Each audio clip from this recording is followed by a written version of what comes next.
அஸ்ஸலாமு அலைக்கும் வரஹ்மத்துல்லாஹி வபரகாத்துஹு. நான் அஹ்மத் ஃபாரூக். இந்த நாட்களில் அதிகமாக நன்மையை கொள்ளையடித்து கொண்டிருக்கும் இந்த சந்தர்ப்பத்தில் ஒரு சிலர் அநியாயமாக அடுத்தவர்களை பற்றி அவதூறு பரப்பிக்கொண்டு பாவத்தை தேடிக்கொண்டிருக்கும் இந்த நேரத்தில் ஒரு சில விடயங்களை புத்தியுள்ள மக்களுக்காக வேண்டி எடுத்துரைக்கின்றேன். இதை புரிந்து கொள்வதும் தெரிந்து கொள்வதும் உங்களுடைய விருப்பம். நல்லம். என்னன்னு சொன்னால், கொஞ்ச நாளைக்கு முதல்ல இருந்தே சோசியல் மீடியாவில் காணக்கூடியதாக இருந்தது ரவுலத்துல் உலமா என்ற ஒரு மദ്രസா சம்பந்தமாக.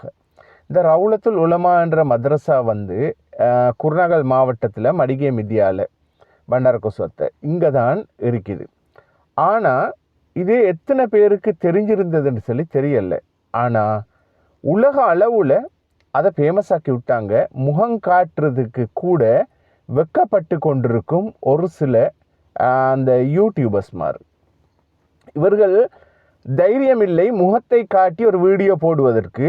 அதற்கு அந்த இடத்தை இப்போ பொறுப்பெடுத்து ரவுலத்துல் உலமாவை நடத்தி கொண்டிருக்கும் அந்த குழுமத்தில் ஒருவர் தான் ஆசிஃப் அஸ்லம். இந்த ஆசிஃப் அஸ்லம் என்பவர் இன்று நேற்று அல்ல, அதிக காலமாக சோசியல் மீடியாவில் இருந்து வந்தவர், அநேகருக்கு தெரியும். நான் இது அவரை பற்றி புகழ்வதற்கோ அவரை பற்றி அவர் செய்தவற்றை நல்லம் அல்லது கூடாது என்று விமர்சிக்கவோ நான் வரவில்லை. அதை முதலில் தெரிந்து கொள்ளுங்கள். ஏனென்றால் கமெண்டில் அதிகமானவர்கள் கூறுவார்கள், உடனே 50,000 ரூபாய் அவரிடம் பணத்தை பெற்றுக்கொண்டு இந்த வீடியோவை போட்டதாக. அப்பேற்பட்டவர்கள் தான் எமது சமூகத்தில் அதிகமாக இருக்கின்றார்கள். நான் இங்கே சொல்ல வரும் விடயமே வேறு. என்னென்றால் இஃப்தார் விடயம் உண்டு. ஒரு 100 பேருக்காவது இஃப்தார் செய்வதற்கு கூட வசதி குறைந்த நிலைமையில் தான் ஆசிஃப் அஸ்லம் இருந்தார். இவர்கள் அந்த ரவுலத்துல் உலமாவை பப்ளிசிட்டி பண்ணி அல்ஹம்துலில்லாஹ் என்று நான் பார்த்தேன் 1200 பேருக்கு, அதுக்கும் அதிகமாக இருக்கும் என்று நினைக்கின்றேன், நான் வீடியோவில் பார்த்தேன். அதிகமானவர்களுக்கு இஃப்தார் நிகழ்ச்சி நடந்து அது ஒரு பெரிய ஒரு விழா போல நடந்தது. சகல மதத்தினரும் அங்கு வரவழைக்கப்பட்டு, பாதுகாப்பு படை உத்தியோகத்தர்களும் வரவழைக்கப்பட்டு மிகவும் சிறப்பாக ஒரு நிகழ்ச்சி நடந்து ஏறியது. அல்ஹம்துலில்லாஹ், அல்லாஹ்வுக்கே எல்லா புகழும். அதற்கு முன்பு இந்த முகங்காட்ட வெக்கப்பட்டு கொண்டிருக்கும் அந்த யூடியூபர்ஸ் ஒருவர் பேசி அதில் போட்டிருந்தார், இவர் இஃப்தார் நிகழ்ச்சி ஒன்று நடத்த இருப்பதாகவும் இந்த இடத்தில் பார்ப்போம், அதன் பிறகு நாங்கள் எப்படி என்று விவரம் தருகிறோம் என்றவர்களுடைய வாய் மூடுபட்டு போகும் அளவுக்கு அந்த நிகழ்ச்சியை நடத்தியதன் பின்னர் மௌலவிமாருக்கு சதக்காவும் கூட பெரும் அளவில் கொடுக்கப்பட்டது, வீடியோ பண்ணி போடப்பட்டிருந்தது. எனவே அல்ஹம்துலில்லாஹ், அல்லாஹ் பெரியவன், ஒவ்வொரு உள்ளத்தையும் அறிந்தவன் அல்லாஹ். நிச்சயமாக பிறருடைய உள்ளத்தில் என்ன இருக்கும் என்பதை பற்றி தெரியாமல் விமர்சிக்கும் அதிகமானவர்களுக்காக வேண்டிய இந்த வீடியோ. எனவே நீங்கள் அவரை விமர்சித்து மக்கள் மத்தியில் அவருக்கு மிகவும் ஒரு மதிப்பும் மரியாதையும் கொண்டு வரும் அளவுக்கு விமர்சித்து விட்டீர்கள். எந்த ஒரு மனிதரும் ஆரம்ப காலத்தில் தவறு செய்து கொண்டிருக்கலாம், அவர் திருந்தி வந்திருக்கலாம். அவர் திருந்தினாரா இல்லையா என்பதற்கு உங்களுக்கு தெரியாது. உங்களுக்கு ஞாபகம் இருக்கும் ஒரு ஹதீஸ், ரசூலுல்லாஹ் ஒருத்தர் கடைசி நேரத்தில், யுத்த நேரத்தில் அவர் நான் கலிமா சொல்ல விரும்புகிறேன், இஸ்லாத்தை ஏற்றுக்கொள்ளப் போகிறேன் என்றதுமே இவர் இதுக்கு பயந்து தான் இவர் இஸ்லாத்தை ஏற்றுக்கொள்ளப் போகிறார் என்று அவரை கொலை செய்ததன் பின்னர் அந்த இடத்தில் ரசூலுல்லாஹ் கேட்டது, உமக்கு எப்படி தெரியும்?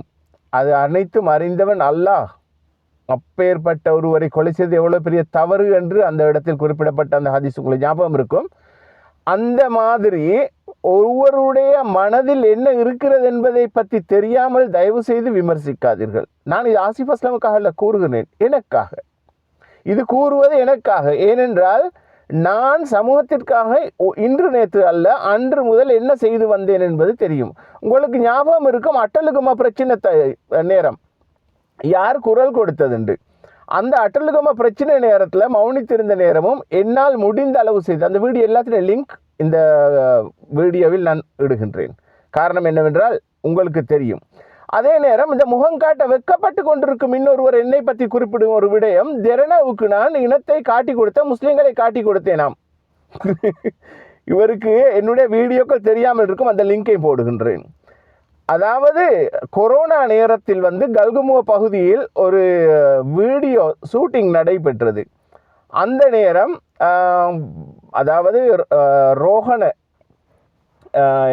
யார் எங்களோட அஜித் ரோஹண அவர் தான் இருந்தார் ஊடக பேச்சாளராக போலீஸில். அவருக்கும் தொலைபேசி அழைப்பு விடுத்து அது விபரம் எல்லாம் இருக்குது, லிங்க் போட்டிருக்கிறேன் பாருங்க. அப்போ திறனைக்கு யார் என்ன செஞ்சாங்க என்னன்றதை பற்றியும் உங்களுக்கு காணக்கூடியதாக இருக்கும். அதே நேரம் ஹிரு டிவி என்ன மாதிரியான பொய் நியூஸ்கள் வந்தது, அதுக்கு எந்த மாதிரி குரல் கொடுத்தேன் என்பது அந்த லிங்க்.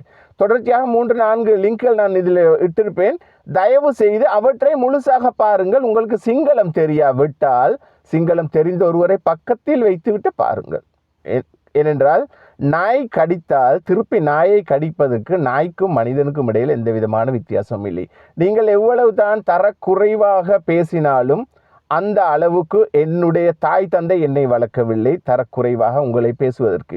ஏனென்றால் அது உங்களுடைய கல்வி மட்டத்தை இங்கு நன்றாக வெளிச்சம் போட்டு காட்டும் அநேக மக்களுக்கு. எனவே அவர்கள் புரிந்து கொள்வார்கள். தயவு செய்து ஒருத்தரை விமர்சிக்க முன்பு நீங்கள் பாருங்கள். என்னை பற்றி ஒவ்வொரு விடயமாக எடுத்து கூறுவதாக கூறியிருந்தீர்கள். நான் இங்கே சவால் எடுக்கின்றேன். திறன அல்லது ஏதாவது ஒன்றுக்கு நான் முஸ்லீம்களை காட்டி கொடுத்த ஏதாவது ஒரு சந்தர்ப்பம் இருந்தால் அதை கட்டாயமாக போடுங்க. சும்மா அளந்து கொண்டிருக்க வேண்டாம். அவரிடம் 50,000 இவரிடம் 50,000 எடுத்துட்டு ஒரு விடயம் தெரியுமா, ஆசிஃப் அஸ்லம் என்பவரும் நானும் இதுவரைக்கும் நேருக்கு நேராக சந்தித்ததே இல்லை. நம்புகிறீர்களா? ஆனால் ஒரே கட்சியில் இருந்ததா அப்படின்னு கூறுறார். உண்மைதான். அரசியல் வந்து மார்க்கம் அல்ல.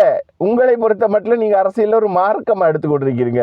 நாங்கள் அரசியலை வந்து ஒரு கட்சியாக தான் பார்க்குறோம். அந்தந்த காலத்தில் இவங்க உதவி செய்வாங்க, இந்த நாட்டு மக்களுக்கு நல்லது செய்வாங்கன்ற நம்பித்தான் ஒவ்வொருத்தரையும் இது பண்ணுவோம். எனவே இப்பொழுது அதிகமான கமெண்ட் பண்ணுறவர்கள் யாருன்னு சொன்னால், இந்த என்பிபிக்கு ஆதரவாக நான் இருந்தேன் தானே, அதுக்காக வேண்டி இந்த சந்தர்ப்பத்திலே அதையும் வச்சு விமர்சிக்கிறார்கள். அல்லாஹ் உங்களையும் பொருந்திக் கொள்ளட்டும். தொலைபேசி அழைப்பொண்டும் வருகிறது எனக்கு. எனவே அதிகமான விடயங்கள் இன்னும் ஒரு வீடியோவில் வரும். அது வரைக்கும் சற்று பொறுத்திருங்கள். நல்லதை நினைப்போம். இன்ஷா அல்லாஹ் நல்லதே நடக்கும். அஸ்ஸலாமு அலைக்கும் வரஹ்மத்துல்லாஹி வபரகாத்துஹு.